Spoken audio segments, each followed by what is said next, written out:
मला वाटतं आपण जर आज सगळ्या शेतकरी बांधवांना विचाराल तर ते एकच सांगतात की जी कर्जमाफी त्यांच्यापर्यंत पोहोचली, कर्जमुक्ती कुठेही होर्डिंग बॅनर गाजावाजा न करता पण खात्यापर्यंत पोहोचली, बांधावर पोहोचली, ती दिलेली होती मुख्यमंत्री उद्धवजी ठाकरे यांनी 2020 साली.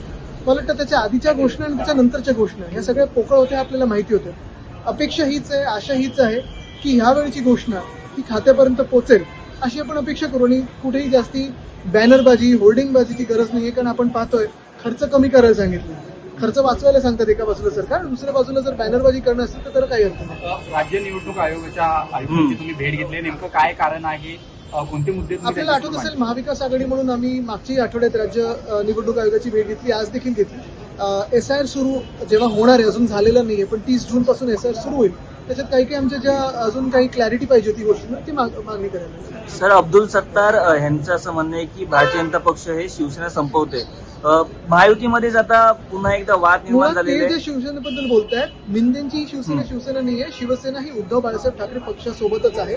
ते जे बोलतायत ती मिंदेंची चोरांची टोळी आहे. पण विधान परिषदेमध्ये ज्या पद्धतीनं एकनाथ शिंदेना कुठेतरी कॉर्नर केलं गेलं जात आहे, याचा अर्थ आता शिंदेनाच बीजेपी दाबतंय असं म्हणायचं का? हे तो सिर्फ ट्रेलर आहे.